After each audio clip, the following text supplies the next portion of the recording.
Good afternoon, and thank you for joining us at this session, Working to Learn and Learning to Work, a state-by-state analysis of high school work-based learning policies. I'm Julie Lammers, Senior Vice President of Government Relations and Advocacy for American Student Assistance. And with me is Kelly Foster, Associate Partner for Bellwether Education Partners. We will be going through this work that ASA and Bellwether did jointly in March of 2021. Certainly welcome any follow-up questions that you might have. Either email us directly, our information will be included at the end of this presentation, or I believe you can probably contact us through the conference organizers as well. So to begin with, we will just talk briefly about an overview of the project, what we were intending to gain from gathering this information, give you a basic understanding of the rubric that we used, and then Kelly will talk about some state-by-state results, themes, and recommendations. So first off, American Student Assistance and Bellwether Education Partners. ASA is a national nonprofit. We focus on college and career readiness issues, starting with kids as early as middle school. Our goal is to help kids graduate high school and have the opportunity to know themselves, know their interests, and make really focused and well-informed college and career choices. Bellwether Education Partners is a national nonprofit that aims to change the education and life outcomes of underserved children. And we worked with them specifically on this research initiative. They do a lot of research work in this area, and they were our research partner on this project. So first off, why were we looking for these questions? Why do we prioritize work-based learning? ASA believes very strongly that we need to give students no later than high school the opportunity to test and try what they might be good at, what they might be interested in, and understand how that aligns to long-term education and career objectives. That if students go to post-secondary education and use that as an opportunity to test and try, it is often way too late in the process. So how can we better help kids provide experience high quality work-based learning experiences starting in high school?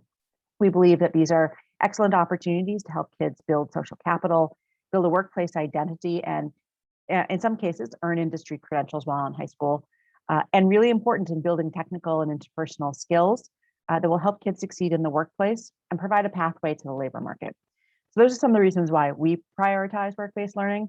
And we know, and you know, being CTE providers, that work-based learning really has a strong evidence base in reinforcing the relevancy and authenticity of learning experiences for students. And in a time when we are seeing increased concerns about student disengagement, a lack of a huge attendance issue, work-based learning has been proven to increase student persistence, graduation, and employment rates, and have positive impacts on student development and critical skills development. So we think it's really important to be providing these opportunities to students. Unfortunately, the nature of work has really changed over the last 40 years, and teenagers aren't nearly as involved as they once were. According to Brookings, in 1979, 60% of teenagers were employed, and 40 years later, in 2019, that number was down to 35% of teenagers. Now, there's plenty of perfectly valid reasons why there's this decrease in employment. Kids taking more time to focus on extracurricular activities or after-school programming. But what is clear is that when kids don't engage in the workforce, they do not have the ability to build that social capital, to understand what they might like and form a workplace identity and build some of the skills that we know are critical. And students, by and large, say that they are very interested in these work-based experiences. An ASA survey done in 2020 showed that about 79% of students say they are interested in an internship or other work-based learning experience, mainly to gain skills and understand different career fields. But unfortunately, only 34% of students have actually heard of available opportunities for students. So there's a huge disconnect by that interest that is driven by students and the opportunities that are available. Over the last 2 years in particular, there has been a shift to try to expand access to these programs by moving opportunities to a virtual environment, largely driven, obviously, by the pandemic and the need for remote learning during COVID. There are lots of sort of great headway being made in this direction, but still a long way to go. The type of experiences that we see can best be done virtually there's a wide variety of them. Career exploration can certainly be done virtually, and there are a large number of opportunities available that is more sort of passive information sharing, whether it's videos or articles that can be shared about what a career exploration experience is, or what different career types are. What is a little bit harder to provide virtually is really the hands-on learning experiences that we want to highlight in this discussion. Paid virtual internship or work experiences, entrepreneurial experiences. Challenges to some degree can be done better virtually and meet a professional, but those top two in-depth experiences of paid virtual work-based learning and entrepreneurial experiences, there are some good examples of them, but they are certainly harder to do. And virtual experiences are still very limited and are often adaptations of in-person models, which make them hard to scale. They also face similar challenges of lack of employer participation, limited access to paid experience, and really trying to figure out how to best build social capital in a virtual environment. With all that being said, I just wanted to share a couple of examples of how it is being done well if you're looking for virtual experiences in this way. So one program that has been fairly successful in ensuring that they can move to a virtual environment was done by the organization Skills for Rhode Island's Future. This is their Prepare Rhode Island internship program, necessitated by the pandemic. In 2020, they actually moved their entire internship program online. And the way they did this was by creating a series of student-run corporations. So this year they had 16, last year I think they had 20. They put kids into groups and had them each run their own corporation and solve a business challenge that was relevant to the Rhode Island community. They worked very closely with mentors in that employer business, with coaches, and with the Prepare Rhode Island staff, really supporting them through the 6-week process. They were paid for their participation and their work, and at the end they had to present their solutions to their employer and compete to win scholarships. And the winning teams won $10,000 scholarships for each individual member of the team towards college. Really heavily focused on career mentorship and coaching, but a program like this is limited by funding, the number of employer participants, and really needs a strong intermediary to facilitate it. Another example of some good work that's being done virtually are in entrepreneurial experiences. 2 examples of this. At the top there is the Network for Teaching Entrepreneurship. They've got a really great entrepreneurial challenge that runs 8 months out of the year, and they were successful in moving that virtually. So if you're interested in that, you can find that on NIFTY's website. And an excellent organization called EdCore, which is run by real world scholars. This organization allows teachers to work with their kids to create businesses. And then they actually provide a platform for whatever is created in the classroom to actually be sold online. So whether it is a class that is creating soap in a science classroom, they can sell the soap online. Profits go to either the school or to a local nonprofit. That's a really interesting approach to a virtual learning experience. Just wanted to point out, ASA has a number of challenges that we run that allow for project-based, work-based learning experiences. This most recent one was done in the spring of 2020. Kids, mainly in middle school kids, could compete for money for their school, and they had to solve one of these real-world challenges. If you're interested in that, we will be launching the next round. Registration begins in January, and you can find information about that on asasolvedtogether.org.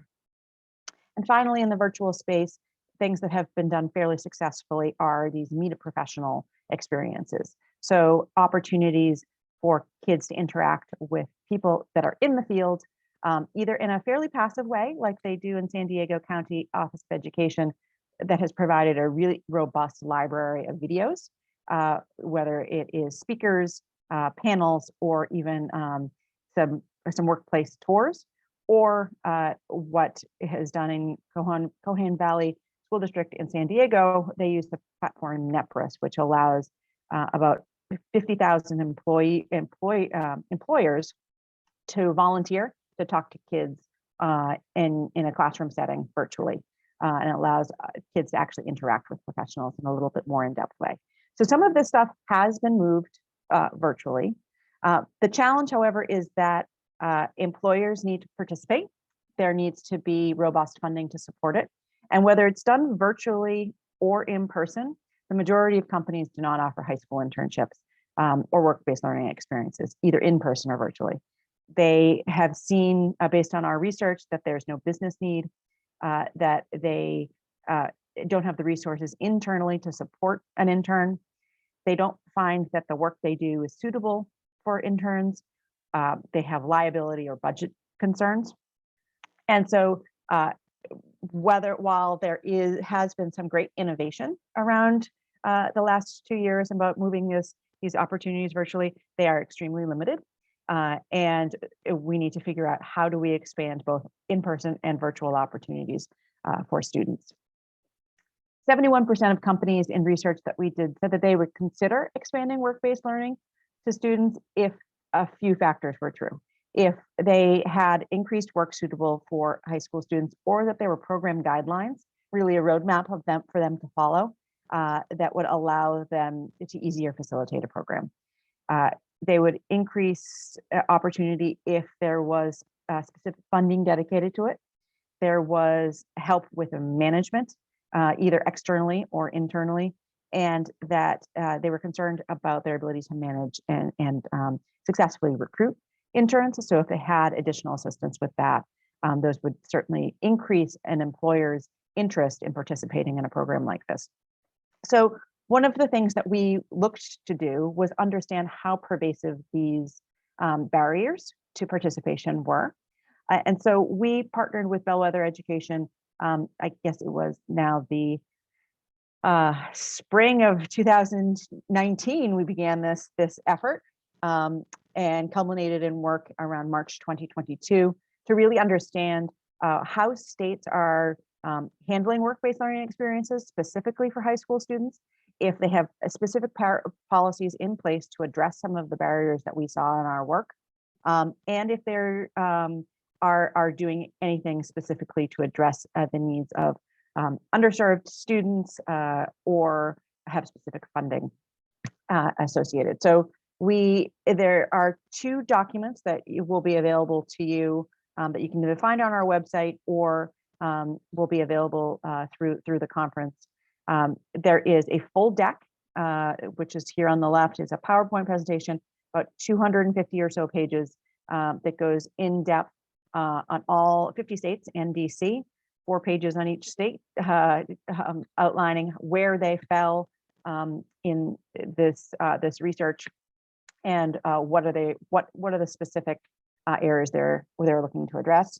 And then there's a more condensed version of sort of key findings and recommendations document as well.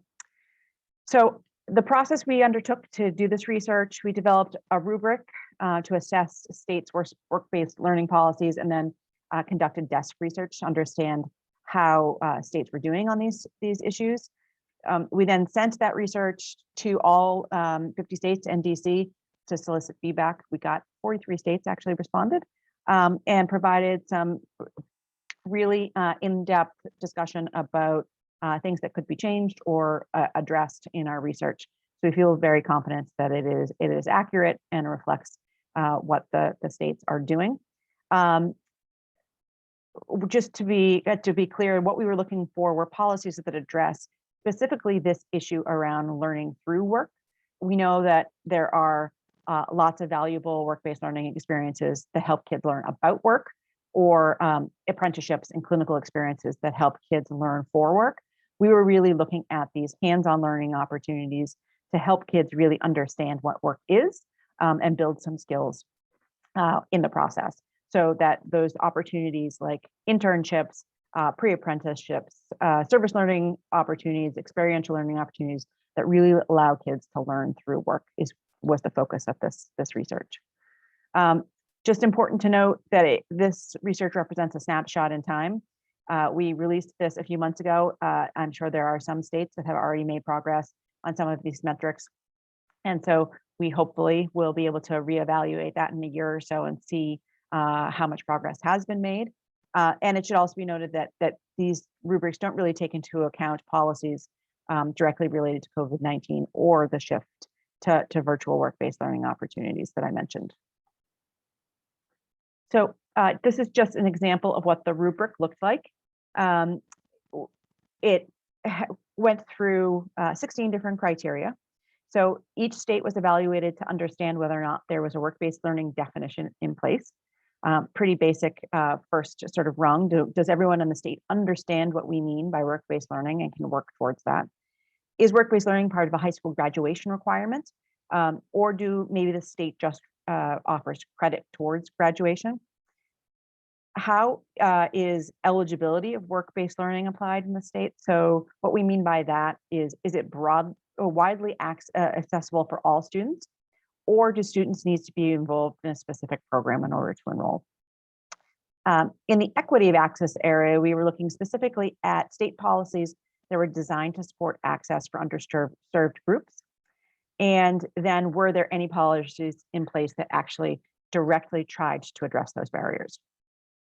In the funding area, we were looking at financial incentives that might be in place. So largely either grant programs or tax credits to help employer participation. We looked at whether or not the state dedicated Perkins funding, their federal Perkins funding directly to support work-based learning, or whether or not there was a dedicated source of state funding. We looked at this from two separate criteria. We looked at whether or not there was a support system or a statewide intermediary that really helped facilitate the creation of work-based learning partnerships between public and private entities. And we looked at work-based learning communications infrastructure to really understand if no matter how good the program is in place, are you communicating to schools, students, and employers and other stakeholders to really understand the program exists and how to access it well. We then looked at a number of criteria around quality So is there a statewide framework that defines quality and that holds both employers and school districts accountable for those expectations? I think it's really important to look at it from both sides. And then in the data space, how well are states actually collecting data on work-based learning opportunities? And then once they have a network or a system in place to collect data, do they disaggregate data to understand student demographics and experiences? And then do they use that data to improve quality? So those were the criteria we looked at for every state. Every state was then given a green, yellow, or red in one of those criteria, depending on what we saw was available. So a green rating indicated that the state reflected really all the desired components available. A yellow indicated that they did some things, but that there is room for improvement. And a red really indicated that they had no elements of the desired state for that particular issue. Just to note, we didn't do an overall ranking of states. We looked at each criteria individually because we know that states are in different stages in the process. That being said, if you look through the data deck, you will see that there are some states that are much more green than others, have done a lot more work in a lot of these areas. About the states were not designated an overall ranking. This is just an example of what one of the data points might look like. There is a summary sheet that lists all of those 16 criteria. This is just the example for work-based learning definition. So how many states fall into each category? What does it mean to fall in this category? Some key insights, and then a state highlight. So for work-based learning, one state does not have a definition of work-based learning. If you're curious, that's the state of Maine.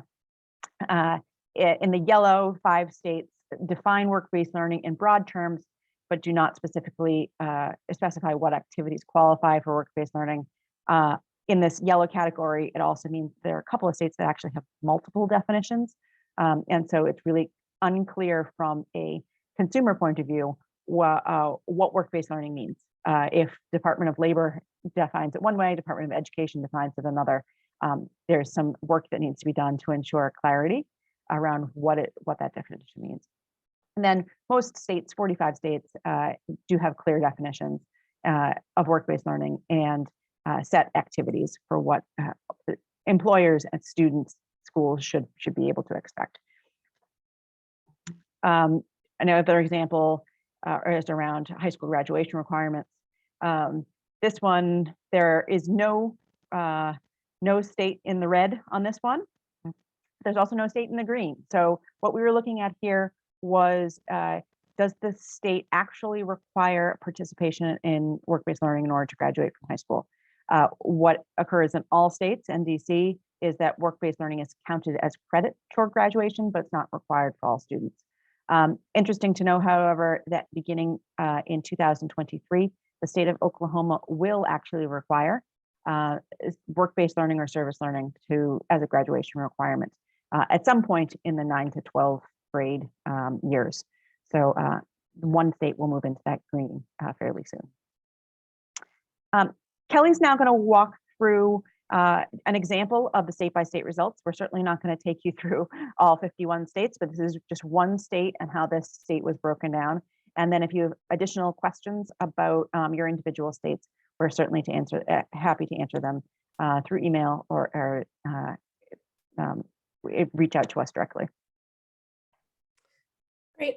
So like Julie said, we have a slide deck that's about 250 slides that summarizes what we found for each state plus DC against the rubric that she just walked through.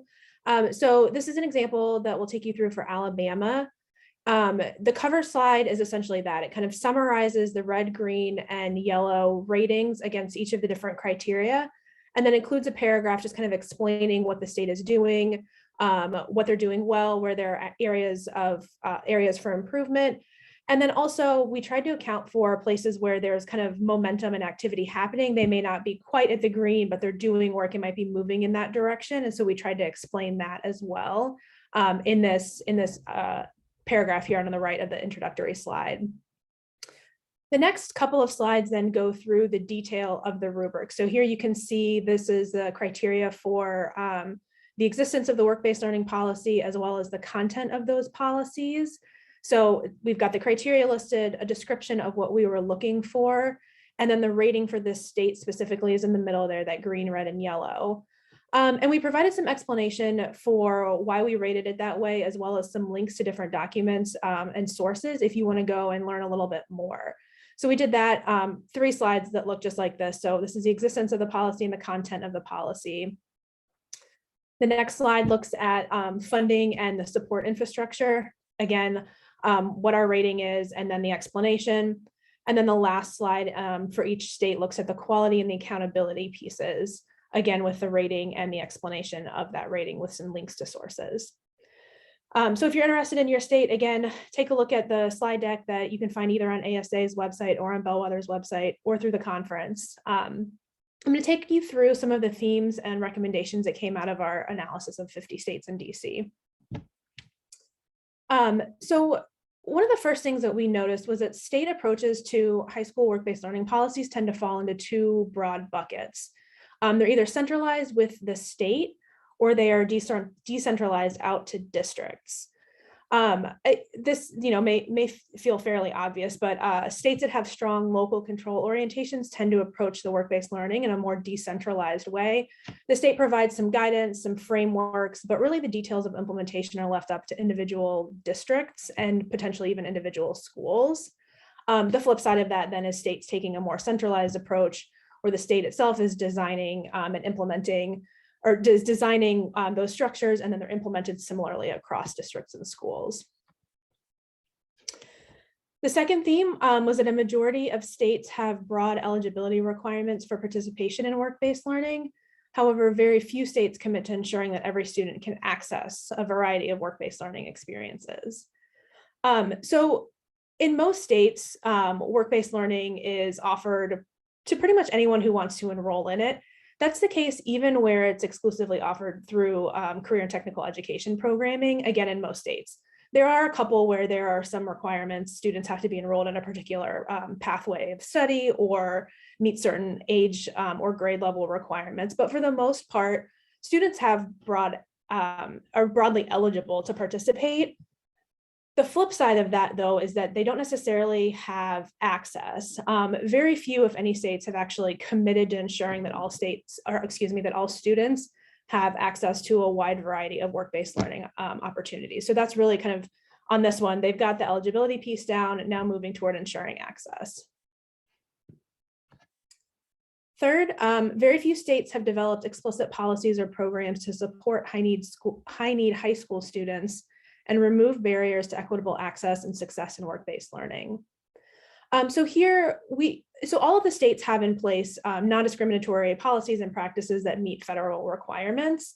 And many have supports for certain groups of students, such as pre-employment transition services for students with disabilities or JAG programs, things like that, that may include work-based learning. That's not what we were looking at here. We were kind of looking at additional policies above and beyond that help facilitate access for high-need students, removing barriers, whether it be providing funding, providing transportation, things like that, that really get at the needs that high-need students have and the barriers that are in place to work-based learning, and very few states are doing that right now. Fourth, states commonly leverage federal funds focused on workforce supports to fund work-based learning, while a few states provide state funding and employer incentives specific to work-based learning. So I think, like Julie said, Perkins is a major source of funding for states' career and technical education programs, and that's where a lot of these work-based learning programs are implemented. But Perkins is not primarily or exclusively meant for work-based learning. And so we kind of gave states credit if they were using some of that Perkins funding to support work-based learning. And then we looked separately at whether or not the state had created additional funding streams or grant programs targeted explicitly on helping districts implement work-based learning programs. And then we also looked at whether or not states were operating things like tax credit programs to encourage businesses to host students and participate in these programs. Fifth, very few states do a good job communicating available work-based learning opportunities. Just a handful of states have what we consider to be a kind of comprehensive statewide communications infrastructure in place to make sure that all stakeholders, so we're thinking about students, families, school-based staff, employers, making sure that they have access to information about work-based learning opportunities. Most states are not doing this well. They may have a website. There may be one person at the school or at the district level who's kind of responsible for communicating among stakeholders, but this is a real area for improvement really across the country. And then finally, many states have not yet set clear quality and accountability expectations or developed systems to collect and use data on high school work-based learning opportunities for program improvement. Most states collect at least some data on work-based learning through the CTE program data collection or course codes, things like that. But they tend to lack any sort of process to actually capture the breadth of work-based learning experiences that students may participate in. And they also lack the systems and processes to really use those data to go back and hold programs accountable and to inform program improvements at the school, the district, and the state level. So based on those findings and what we've been seeing across the different states, we kind of grouped the states into different kind of categories. Like Julie said, we did not go through and rank each state. We didn't give like a holistic red, green, or yellow or ABC type of a rating to each state, but they still kind of fall along a spectrum. So states in the early stages of developing work-based learning policies and programs should really spend some time doing things like making sure they have a clear definition of what they mean by work-based learning, defining what quality looks like, and then setting clear expectations for everyone who's involved. Again, students, staff, families, and employers. Developing guidelines to promote access, developing supports to ensure that high-need students have equitable access to those opportunities, as well as supports to ensure that a diverse pool of employers are able to provide work-based learning. And then you'll see these last two bullet points are repeated throughout here, but ensuring adequate funding for all parties involved, students, schools, and employers, as well as establishing from the outset a strong communications infrastructure. The next group of states are states that have work-based learning policies in place, but they're not really sure how well they're working for students. So those states should focus on ensuring that they have a clear definition of what quality means, both for the programmatic elements at the school and for what it looks like at the experience at the employer. Make sure those are in place. If they're there, there may be some revisions needed. The next bullet, creating a system to assess and track the quality measures developed. So once there's a definition of quality and expectations in place, making sure you have a system to track whether or not the schools and the employers and the students and everyone involved are doing that. Focusing on ensuring widespread and equitable access for all students. And then starting to do some of this data collection and disaggregation and holding schools accountable to the quality metrics that they've defined above. And then again, like I said, ensuring adequate funding and establishing strong communications infrastructure. The third group of states have really strong quality standards and data collection processes in place already. Those states just kind of need to go back and make sure that they're using data for quality improvement. Again, focusing on program implementation and that it's broad enough to allow for widespread equal access for all students. That's all demographics of students living in all geographies of the state, attending all kinds of public high schools. Making sure that they're using those data to identify gaps in implementation. So if there are certain pockets of the state or different high schools or districts where there are fewer options, using these data to notice that and then understanding what the barriers are and then revising policies as needed to address those challenges. Again, ensuring adequate funding for all parties involved and strong communication. And here starting to think about, in that second to last bullet, strengthening the coordinating infrastructure for work-based learning across the state, whether that's a series of intermediaries or a public-private partnership, but really getting strong support in place to make sure that all of the needs that districts and students and families may have are met kind of by some sort of coordinating infrastructure. And then the final group of states are those that have strong standards in place, but don't necessarily have widespread access or participation.